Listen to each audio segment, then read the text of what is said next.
मंडळी बघा, इथे तुम्हाला दाखवत आहे. आज रविवार होता.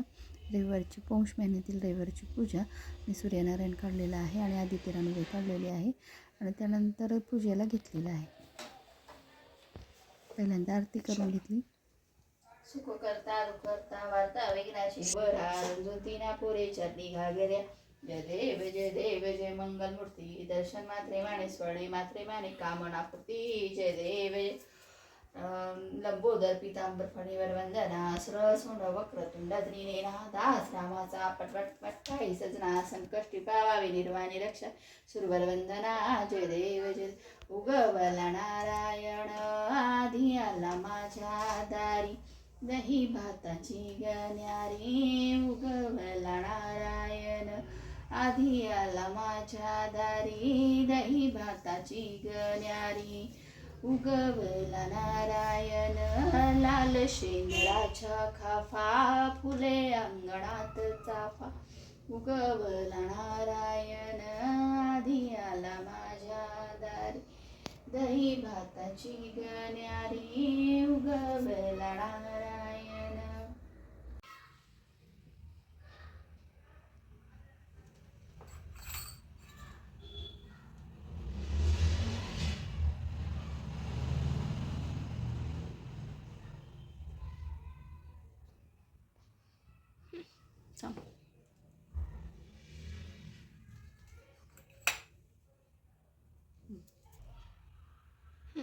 आता पूर्ण घे कहाणी.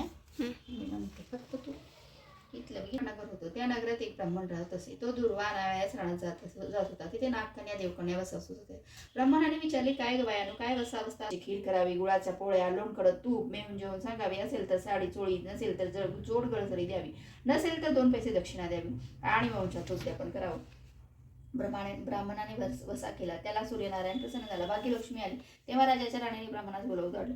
ब्राह्मण जातेवेळी भिवू लागला, कापू लागला. राणी म्हणाली, भिवू नका, कापू नका, तुमच्या मुली आमच्या घरी द्या. ब्राह्मण म्हणा, आमच्या मुली गरीबांच्या, तुमच्या घरी कशा द्याव्या? दासी कराल, बटकी कराल? नाही, तसं करणार नाही. राजाची राणी करू, प्रधानाची राणी करू. मार्गशीर्ष महिना आला. ब्राह्मणाने मुलीची लग्ने करून दिली. एका राजाच्या घरी, दुसरी प्रधानाच्या घरी. ब्राह्मण 12 वर्षांनी मुलींचा समाचारच निघाला. राजाच्या घरी गेला. लेकीने पाठ दिला, पाय धुवायला पाय दिलं. बाबा गुळ खा, पाणी प्या. गुळ खात नाही, पाणी पित नाही. आधी माझी कहाणी करायची आहे, तू ऐक. ती म्हणाली, तुमची कहाणी ऐकायला मला वेळ नाही. आज राजा पार्टीला जाणार आहे, त्याला जेवायस उशीर होईल. हे ऐकून त्याच्या मनात राग आला. तिथून निघाला. तो प्रधानाच्या घरी गेला. तसेच तिने बसायला पाठ दिला, पाय धुवायला पाणी दिले. बाबा गुळ खा, पाणी प्या. गुळ खात नाही, पाणी पित नाही, अशी माझी कहाणी करावायची आहे, ती तू ऐक. तुमची कहाणी नको ऐकू तर कोणाची ऐकू? घरात गेली. उतरणीची 6 मोती आपली आणली.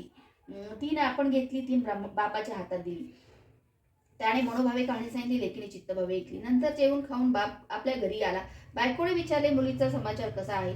त्याने उत्तर दिले, जिने कहाणी ऐकली नाही ती दारिद्र्याने पिडली आहे, दुःखाने गाजली आहे. राजा मुलीने आपल्या लेकाला सांगितले, मावशी घोनघोर नांदत आहे, तिकडे जाऊन तिने काही दिले तर घेऊन ये. पहिल्या दलितवाडी पहिला मुलगा गेला. तळ्याच्या पाळी उभा राहिला की तुमच्या बहिणीचा मुलगा आला आहे. दासींनी जाऊन सांगितले, तुमच्या बहिणीचा मुलगा आला आहे, फाटके नेसला आहे, तुटके वागरला आहे, तळ्याच्या पाळी उभा राहिला आहे, परसदाराने घेऊन या. परसदाराने घेऊन आल्या. नाऊ वाकू घातला, पितांबर नेसाव्याला दिला, जेऊ खाऊ घातला, कोवळा पोखरला, होणा मोहरा भरले. जाताना कुठं ठेवू नको, विसरू नको, म्हणून जपून घेऊन जा. तो वाटेने जाऊ लागला. तो सूर्यनारायण माळ्याच्या रूपाने आला. हातचा कोहळा काढून घेतला, घरी गेला. आईने विचारले, काय रे बाबा, मावशीने काय दिले? देव दिले, कर्माने नेले. मावशीने दिलं होतं, पण ते सर्व गेलं. पुढे दुसऱ्या आदितवारी दुसरा मुलगा गेला. तळ्याच्या खाली उभा राहिला. प्रधानाच्या दासीकडून प्रधानाच्या राणीला निरोप पाठविला. प्रधानाच्या राणीने त्याला घरी घेऊन नाऊ माकू घातला, जेऊ खाऊ घातला, काठी पोखरून होणाबोरांनी भरून दिली. बाबा कुठे ठेवू नको, विसरू नको, जपून घरी घेऊन जा, असे सांगितले. वाटे सूर्यनारायण गुराख्याच्या रूपाने आला. हातची काठी काढून घेतली. घरी गेला. झालेली गोष्ट आईस सांगितली. दैव दिले ते सर्व कर्माने नेले. पुढे तिसऱ्या आदितवारी तिसरा मुलगा उठला. त्याला पहिल्यासारखेच घरी नेऊन नाहू माकू घातला. नारळ पकडून होणाबोराने भरून दिला. जाताना विहिरीच्या काठी नारळ ठेवून तो पाणी प्याव्यास विहिरीत उतरला. तो नारळ गडगडून विहिरीत पडला. मुलगा घरी गेला. आई ग, मावशीने दिले, पण देवाने सर्व बुडवले.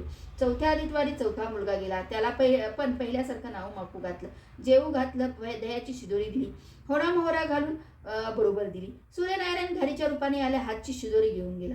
तो घरी गेला. आईने विचारले, मावशीने काय दिले? आई ग, मावशीने दिले, पण देवाने ते सर्व नेले. 5व्या आदितवारी आपण उठली. तळ्याच्या पाळी उभी राहिली.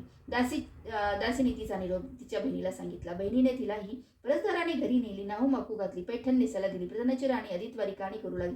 काय ग वसा करतेस ते मला सांग. बहीण म्हणाली, अगं अगं पापिनी चंडाळणी, बापाची कहाणी ऐकली नाहीस म्हणून तुला दरिद्र आले. राजाच्या राणीने विचारले, याला काय उपाय करू. तिने वसा सांगितला. ती बहिणीच्या घरी राहिली. श्रावण मास बहिणीने सांगितल्याप्रमाणे तिने सूर्यनारायणाची पूजा केली. इकडे राजाला भाग्य आले. राजाने बोलवू दाडले. मावशी मावशी, तुला छत्र आली, चांबर आली, पाईक आली, परवर आले. मला रे पापिनीला एवढं वैभव कुठले. बाहेर जाऊन पाराशी पाहते तर रोज राजा बोलवू धाडला आहे. तशी ती घरी जायला निघाली. एकमेकीला बहिणीने आहेर केला. वाटेने जाऊ लागली. तो पहिल्या मुक्कामात स्वयंपाक केला. राजाला वाढले. आपलं पान वाढून घेतलं. तेव्हा बहिणीची आठवण झाली. कहाणीची आठवण झाली. करारे हकारे पिटारे डोंगरा, नगरात कोणी उपाशी आहे का याचा शोध करा. उपाशी काय नाही, काही नाही. वाटेने एक मुळवेक्या जात होता. त्याला आपले म्हणाले, आमच्या बाईची कहाणी ऐकायला ये. तो राणीकडे आला. तशी 6 मोती राणीने घेऊन 3 त्याला दिली. 3 आपण घेतली, हातात ठेवली. त्याच्या लाकडांची मोळी होती ती सोन्याची झाली. तो म्हणाला, बाई बाई, कहाणी ऐकल्याचे एवढे फळ, मी आपल्या चिंतेत बसलो आहे. असे म्हणून तो आला. तशी राणीने 6 मोती आणली. 3 त्याला दिली, 3 आपण घेतली. राणीने कहाणी सांगितली, ती त्याने मनोभावे ऐकली. माळ्याचा मळा पिकू लागला. तो म्हणाला, कहाणी ऐकल्याचे एवढे फळ, मग वसा घेतल्याचे काय फळ. वसा तू मला सांगा. राणीने त्याला वसा सांगितला. पुढे 3ऱ्या मुक्कामास गेली. तिने स्वयंपाक केला वगैरे. नगरात कोणी उपाशी आहे का, तापाशी आहे का याचा शोध करा. उपाशी नाही, तापाशी नाही, काही नाही. म्हातारीचा एक मुलगा वनात गेला होता. एक डोहात बुडावला होता. एक सनपाणी खाला. तिला म्हणाले, आमच्या बाईची कहाणी आहे. ती म्हणाली, कहाणी ऐकून मी काय करू, मी मुलासाठी रडते आहे. बरे येते असे म्हणून ती आली. मग राणीने तिला कहाणी सांगितली. 3 चित्त भावे ऐकली.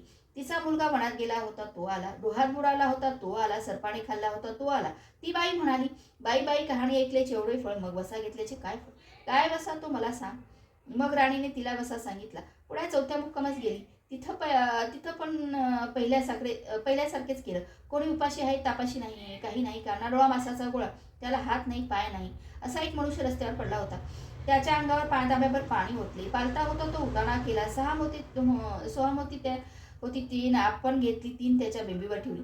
राणीने कहाणी सांगितली. त्याने 3 मनोभावे ऐकली. त्याला भातपाय आले. देह दिव्य झाला. तो म्हणाला, बाई, कहाणी ऐकल्याचे एवढे फळ, मग वसा घेतल्याचे काय फळ. काय वसा तू मला सांगा. राणीने त्याला वसा सांगितला. 5व्या मुक्कामास घरी आली. स्वयंपाक केला. षटरस पक्वाने जेवायला केली. सूर्यनारायण जेवायला आले. भोजनास बसले. त्यांना पहिल्या घासासच केस लागा. ते म्हणाले, अगं अगं, कोण्या पापणीचा केस. राजाच्या राणीला 12 वर्ष दरिद्र आले होतं. तिने आदित्यवारी वळचणी खाली बसून केस विंचरले होते. काळचवाळ डोईचा केस, वळचणीची काळी, डाव्या खांद्यावर विशी बाहेर टाकून दे. राजाच्या राणीला सूर्यनारायणाचा कोप झाला. तसा कुणाला होऊ नये. ब्राह्मण, मोळविका, म्हातारी इत्यादींना जसा सूर्यनारायण प्रसन्न झाला, तसं तुम्हा आम्हा होई. 60 उत्तराची कहाणी, 5 उत्तरी सफळ संपूर्ण. जय सूर्यनारायण. आता हे टाकून द्यायचं. कहाणी वाचताना 3 मोती हातात घेतले, 3 दुसऱ्याला दिले आणि कहाणी वाचली. धन्यवाद.